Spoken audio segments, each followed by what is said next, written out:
Would you be the jerk for accepting a family heirloom knowing it's being given to you instead of an adopted relative? We'll get into that in a bit, but first, am I the jerk for telling my wife that yes, my job is more important than hers, since without my job we couldn't afford this life? My wife works at a college housing. She's the person you get in touch if you have dorm issues and stuff like that. Overall, she doesn't make much, and due to this, she only pays for our groceries. We would actually be saving money if she was a stay-at-home mom instead of putting our youngest in daycare, so I pay for everything else basically. We have a nice home and roots are planted in our area. My job is good and I'm moving up the ladder. The issue started when she wanted to switch jobs. At first I was okay with this, since she wasn't thrilled about her job. This changed when she applied to other schools outside of our state. She got a job a few states over that'll allow her to move up the ladder. Even if she got a promotion on the spot, it wouldn't be anywhere close to what I'm bringing in now. She told me she wants to take the job and I told her no, that it's a horrible idea. This started an argument. We're arguing back and forth and she kept saying my job is more important. I snapped and told her yes, my job is more important than hers, that my job is the only reason we can afford this quality of life. She called me a jerk and isn't speaking to me at the moment. I have a license to do my job. I most likely will not be able to practice in another state unless I get another license. So yes, there is a good chance I will not find a job if we move for a while. I'm gonna say personally I think OP's pretty easily not the jerk here. It's not about themselves, it's about the family as a whole. There's nothing wrong with her having aspirations or dreams of getting this new job and moving somewhere, but it's just not realistic when it comes at the cost of sacrificing everything your family has and probably struggling for a while at best just to try to make this move work for you. Lock357 wrote, "Info, to be clear, she expects you to quit your job so she can have hers? I don't blame you for wanting to keep your good job. You've been there for a long time and it's not fair from what is described for you to have to lose that for her job. However, sounds like the pair of you need to communicate better. Surely there must be some compromise for you to keep your career and for her to feel supported or fulfilled." Also, hi, I'm Steven, and if you guys enjoy getting to decide whether or not all of these people are jerks, why not hit those like and subscribe buttons down below? That said, our next story is, am I the jerk for firmly telling my mom that my daughter will never be named after her daughter? Before I was born, my parents had a daughter, my sister. She died when she was 2 while mom was pregnant with me. Ever since the death, my mom has been stuck in grief and has been unable to move on in a healthy way. My dad bailed when I was a baby, and the relationship with my mom was rough. Growing up, I heard all about the sister who died before I was born. My mom would have us an extreme mourning on the anniversary, my sister's birthday, and the anniversary of the day she found out she was pregnant. She'd pull me out of school and I couldn't do anything those days. We didn't celebrate Christmas because mom said there was nothing worth celebrating without her.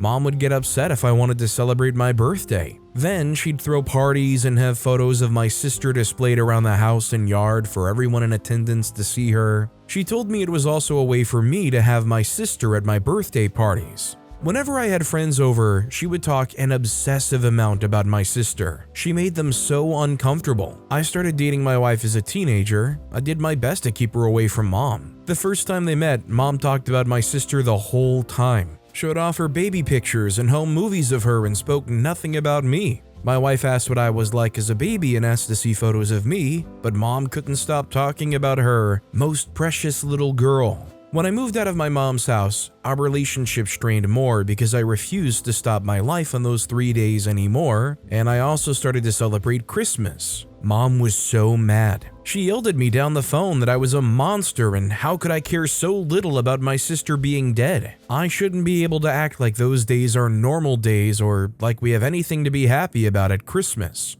We were very low contact for a few years, and then she reached out to me and we talked, and I told her she needed to get help because I could not live like that anymore, and I couldn't live with feeling like I didn't matter to her. She apologized and promised she would be better, and she was, until now. My wife and I are expecting a baby girl, and a few days ago, my mom declared that she couldn't wait to meet baby Ella. Ella being my sister's name.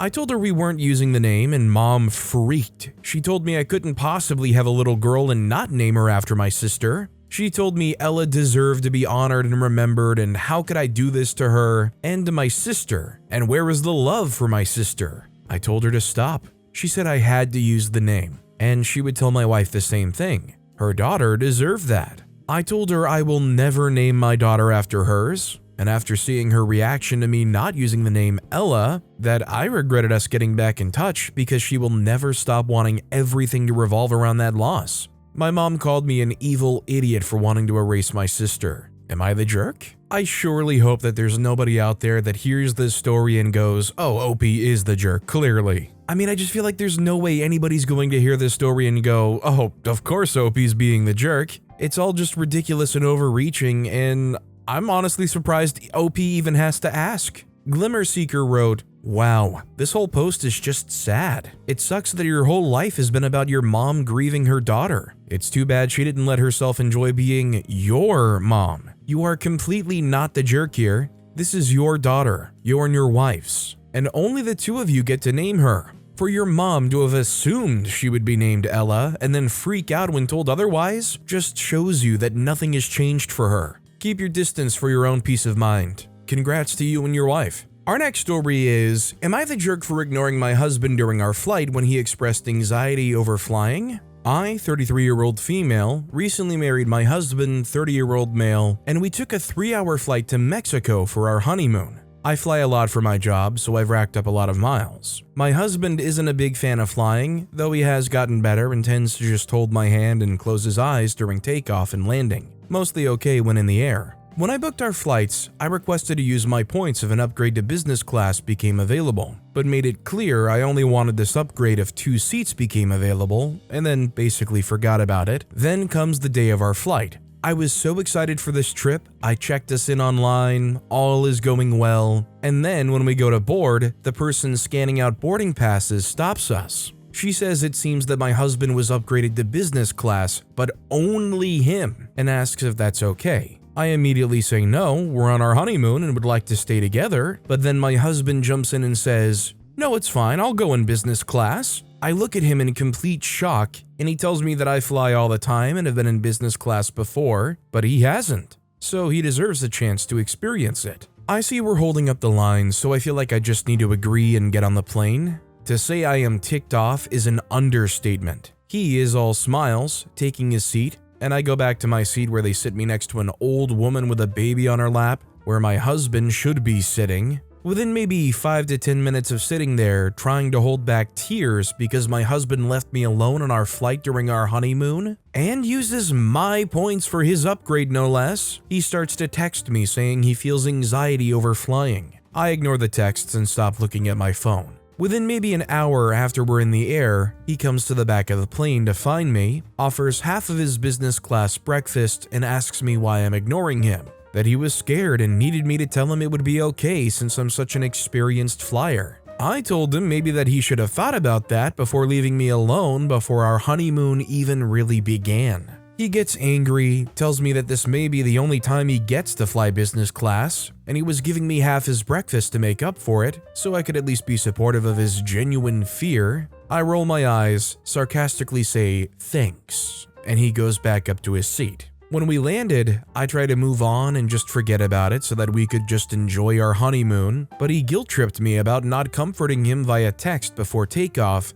and now I'm wondering if I'm being unreasonable and should have just let him enjoy his time in business class and ensure him it would be okay. So, am I the jerk? I don't think OP's the jerk here at all. I mean, even if it wasn't your honeymoon, just in general, I think it's a pretty jerk move to do, to immediately be like, oh yeah, okay, no, I'll take it, see you later, honey. It's really giving an energy of, I am so happy to get this space alone. Owls and Cardinals wrote, not the jerk. Your husband made a really questionable decision, and he was essentially having to live with the consequence of the decision. He jumped at the chance to sit alone in biz class, and I guess it didn't occur to him how evidently very reliant he is on you during flying. Regardless of his phobia, he's a grown man, and it seems like he made it through takeoff just fine if he was asking your help when he'd already been served food. It's like he was using his need for you as a weapon to make you feel obligated to forgive him for making a pretty crappy choice, given that it was your honeymoon. Our next story is, am I the jerk for telling my mom I'll never let her husband adopt me and she needs to get over it? My parents broke up when my mom was pregnant with me. My dad was in the military when I was little, and when I was 5 he came home all freaked up from what he had seen and he was never the same again. He ended up doing drugs because medications and therapy weren't helping him, and he was doing really badly. I'd see him cry a lot and hold his head, and I know he had flashbacks and relived stuff while I was there. But I never felt unsafe, just really sad that my dad was hurting. My mom ended up suing for full custody and got more custody of me, but I still got to see my dad every other weekend. Mom hated it and tried to fight that, but the court-appointed therapist said I should still have every other weekend with Dad. Mom got married to Dan when I was 9. After they got married, the two of them sat me down and asked me how I'd like Dan to be my dad legally, and we could be a family, all three of us. I told them I already had a dad and I didn't want another one. We went back to court, and I found out while speaking to the judge that it was because Mom had tried to sever Dad's parental rights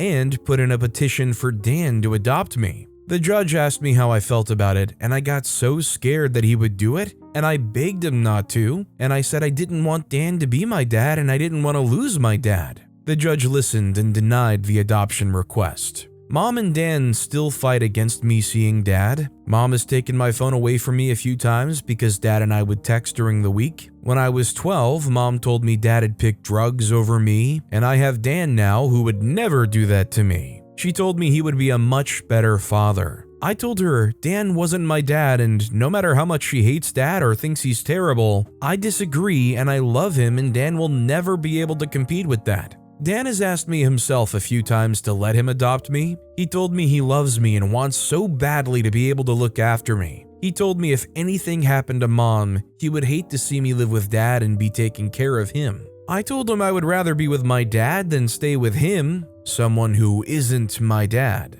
He got mad a couple of times, and a couple of other times he told me I was showing how young I was. I'm 15 now, by the way. So my mom decided to approach Dad and ask him to willingly give up his rights so Dan can adopt me, and she would let him call once a week and see me once every 2 months. Dad said no, and Mom cursed him out. I waited until she was done, and I told her I'll never let her husband adopt me, and she needs to get over it. She told me she cannot understand me dismissing a good man who loves me and would do anything for me for a man who can't get off drugs for me. I told her Dan doesn't have to live with the demons my dad does. She told me I'll regret my decision in the future, and I'm being stubborn for no reason. Am I the jerk?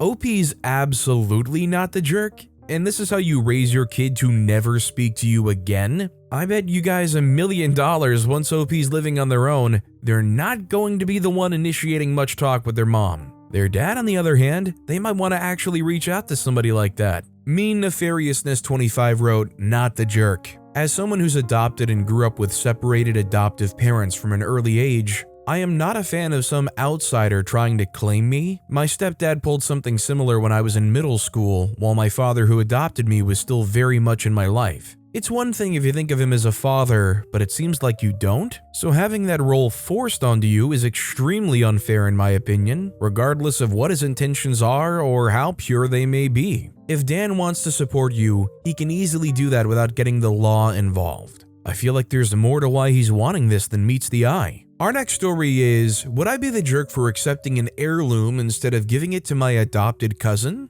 My 18-year-old female grandma who passed before I was born had a beautiful jewelry set passed down from the women in her family. In her will, as she had no daughter, she asked her eldest son, my Uncle Jim, 51-year-old male, to take care of the jewelry. I've only seen pictures of the set growing up. Uncle Jim's been married for 8 years to Uncle Bob, 45-year-old male. He adopted Uncle Bob's daughter Laura, 19-year-old female, a few years after. Laura and I got along okay as the only girls in our generation, though we have our own interests. Uncle Jim was recently diagnosed with cancer, and he started putting together his will. A week before, my family heard that Uncle Jim had a fight with Uncle Bob and went to stay with his friend, and last we knew, he took a spontaneous vacation overseas. A few days later, Laura and Uncle Bob asked to meet me. Apparently the reason they fought was because Uncle Jim decided to leave the jewelry set to me in his will. He argued with Uncle Bob that my grandma would have wanted me, her biological grandchild, to have the jewelry. Uncle Bob and Laura argued that since he adopted Laura, Laura is now the oldest girl in this generation and deserves the jewelry set. Uncle Jim stood his grounds, they fought, and he left. They asked me to convince Uncle Jim to give Laura the jewelry set, saying it would be the right thing to do. I, however, felt that if Uncle Jim believed the jewelry should belong to me, who am I to question his decision? I told Laura and Uncle Bob that I would do as Uncle Jim wanted me to. They called me a greedy jerk. Would I be the jerk for accepting the jewelry set? Well, first of all, it's Uncle Jim's belongings to pass down however they see fit. Secondly, if this item has this history of staying in the biological family, somebody who was brought into the family around 10 or 11 and adopted at 13, I guess it just shouldn't come as a surprise that somebody like that would not be considered for something that's been a biological heirloom. Even Enthusiasm7223 wrote, "Not the jerk, you are in the bloodline for the passed down family item. The only reason they're calling you greedy is because they want the item, so I guess they're the ones who are greedy, but it's no one's choice but your uncle's. And if that one inheritance can cause that big a fight, then apparently there wasn't much of a relationship between the two men to begin with. Basically, you should just stay out of it because it's not your decision either. I would tell them that I'm going to follow whatever my uncle wants to do with it, and then that will be the end of it. If I get it, then it's mine. If you get it, then it's yours. I'm not going to split it, I'm not going to share it, I'm going to listen to my uncle, because I'm not going to ask you to split or share it either." Our next story is, am I the jerk for telling my husband's cousin she shouldn't have thrown a gender reveal party? Both me, female 29, and my husband's cousin Lena, fake name 27-year-old female, are pregnant. I'm due in late May while she's due in August. My baby will be my second child. I have a 3-year-old son, and hers is her first. Lena and I aren't particularly close, and to be honest, I'm not fond of her, but since we're both pregnant, we've been talking more often than usual. It was during those conversations that she expressed wanting a baby girl. She specifically said she couldn't see herself raising a boy. Last month, Lena hosted a gender reveal party and found out she was having a son.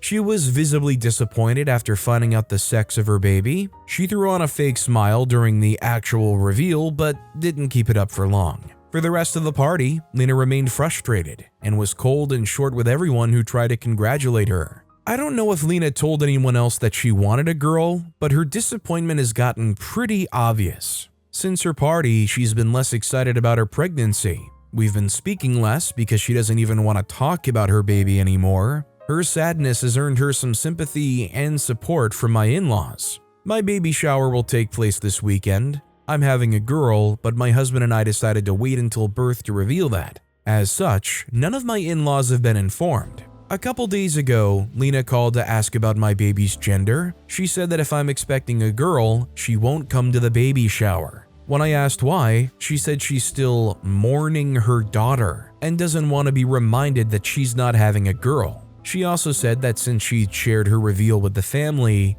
it was only fair I told her. I reminded her we weren't telling anyone until birth, but told her she was welcome to avoid the shower if she wasn't comfortable attending. Lena continued to pressure me to tell her, but I stood my ground. After some back and forth, she told me I was being inconsiderate, as I knew how devastated she'd been. She said she deserved to know if I was about to rub my happiness in her face. That's when I ran out of patience. I told Lena that if having a boy was that awful to her, she shouldn't have thrown herself a gender reveal in the first place. I said that she could stop celebrating her pregnancy if she wanted to, but she can't dictate what I do about mine. Lena is furious. She told my in-laws that I was kicking her out of my baby shower. I told everyone the truth, but many are still on her side. They're saying that it's rude of me to dismiss Lena's pain, and that I should be more graceful towards her. My husband is completely on my side, as is my brother-in-law.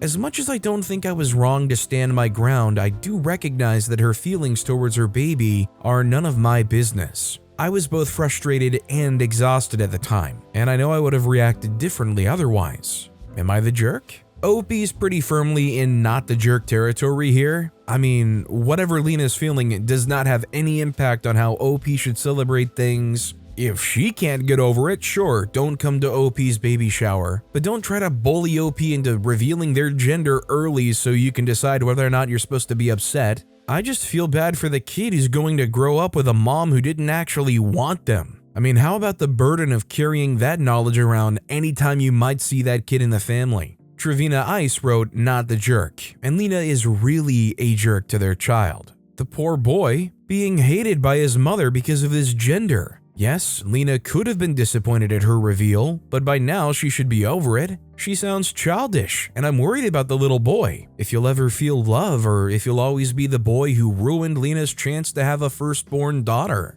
Celebrate your baby shower the way you want and kick Lena out, as you don't need this kind of negativity around for your celebration. Our next story is, am I the jerk for getting upset that he's trying to dictate where my funds go? I get a little over $600 a month from disability. It's very little, but it's more than enough to cover my personal bills and to cover diapers and wipes for my kids. Next month, I calculated the funds to allow me to purchase a new cheap office chair for my desk. The chair I'm currently using is hurting my back and hips very badly to the point I can barely get out of bed the next day. It's not an office chair, but one of those novelty type chairs I've just been using in the meantime until I get a better chair. It's very uncomfortable, especially for longer periods of time. My fiance woke me up this morning to tell me that I was stupid to even consider buying a new chair when I already have one that I've been using. He went on to tell me about past purchases and how I was stupid to spend the money on those, such as a book bag when I don't go to school anymore. I bought it to keep my self-study books in. A gaming console I don't use often, apparently. I use it nearly weekly. I just don't have the time to spend every single day playing games. A desk that broke in a year. I needed a desk. I went out of my way to try to find a very cheap, within-budget desk. It worked while I had it, etc. Because of all this, he is still going on, and I got upset. When he asked why I'm upset, I told him, because you literally woke me up early this morning just to witch at me about how I spend my money. You're acting like my sister. My sister treats me like a small child, basically. She's never once acted like I'm an adult, despite me being almost 30. Now he's angry at me and telling me I have no right to be upset. I could maybe understand his viewpoint, but I carefully calculated this chair into my check. I won't buy it until after all the other bills are paid and diapers and wipes are bought. Nothing is being put aside for this purchase. My kids' needs will be met next month. I'll still have extra money left over after the chair, too, for emergencies. Just $100 less than if I didn't buy the chair. Am I the jerk here for getting upset that he's trying to tell me how to spend my disability check? I don't think OP's the jerk, but I think they've got a long way to go and a lot of reconsideration to be done in their relationship here. I mean, it just seems like them and their partner are on very different wavelengths on how to handle money, what's important, purchasing decisions, maybe even just controlling behavior. Rob's Watch wrote, not the jerk for being upset that he's telling you how to spend your disability check, but why are you engaged to someone whose outlook on how finances should be prioritized and managed is different from yours? In my opinion, that's like being with someone whose outlook on how to raise kids is different from yours. It's a recipe for divorce. I think that if you get married, he's going to be even more insistent that you consider his wishes and how you spend your money. This next story is, am I the jerk for how I checked my pregnant neighbor for how she was acting with my husband? My family, me, husband, 2 daughters, live directly across from our neighbor, Aid, who is, from what I remember, 6 months pregnant.